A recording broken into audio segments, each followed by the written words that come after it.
یعنی تو نے عقل کو صرف اپنی دنیا کے بنانے کے لیے استعمال کیا، گھر بنانے کے لیے استعمال کیا، آخرت کے لیے تم نے استعمال نہ کیا۔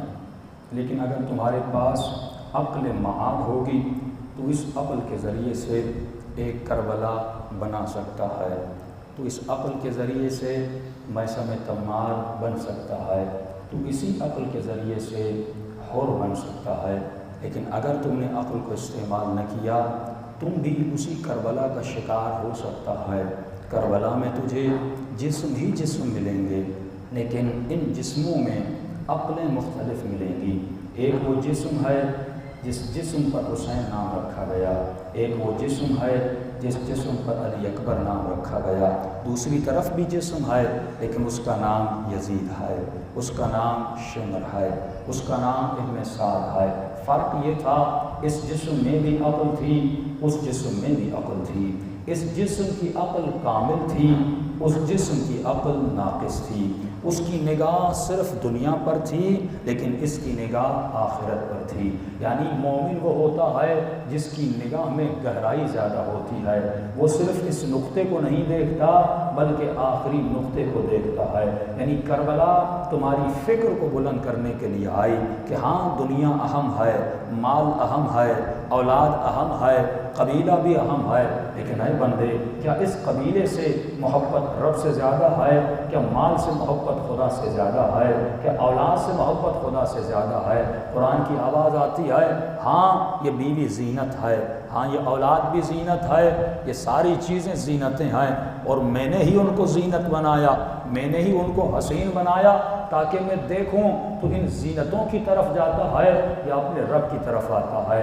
اس کا مزین ہونا بھی ضروری تھا، کیونکہ اگر میں زینت نہ بناتا تو کبھی شادی نہ کرتا، اگر میں زینت نہ بناتا تو کبھی گھر نہ بناتا، اگر میں زینت نہ بناتا تو مال کمانے کے پیچھے نہ جاتا۔ لیکن ایسا نہ ہو اس زینت کی دلدل میں خود کو ختم کر دو، یہ تمنا تجھے تباہ و برباد کر دے، کہیں اس تمنا کے دریا میں خود کو ڈبو نہ دینا۔ تمنا کرنا اچھا ہے لیکن اس تمنا کے پیچھے اپنی دنیا کو ختم کرنا بری بات ہے۔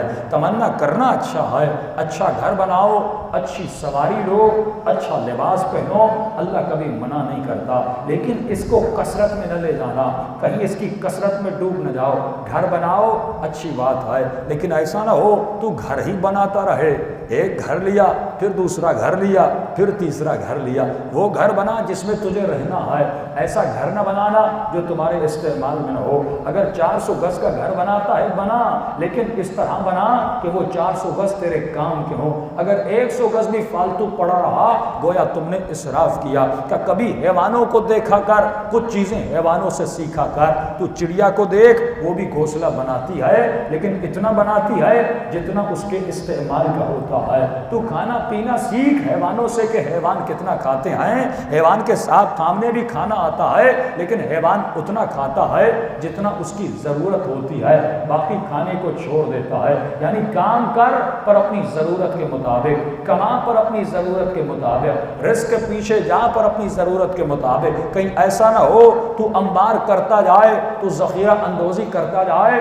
اور اس کثرت میں چلا جائے کہ قرآن کہتا ہے هل آتم التکاثر حتی زرتم المقابر۔ ایسا نہ ہو کثرت میں چلا جائے اور یہاں تک کہ اس غفلت میں رہے، یہاں تک کہ تمہاری زیارت تمہاری اپنی قبر سے ہو جائے۔ اس وقت پتہ چلے گا 400 گز کا گھر بنایا تھا لیکن 3 گز ہی میرے کام آئے۔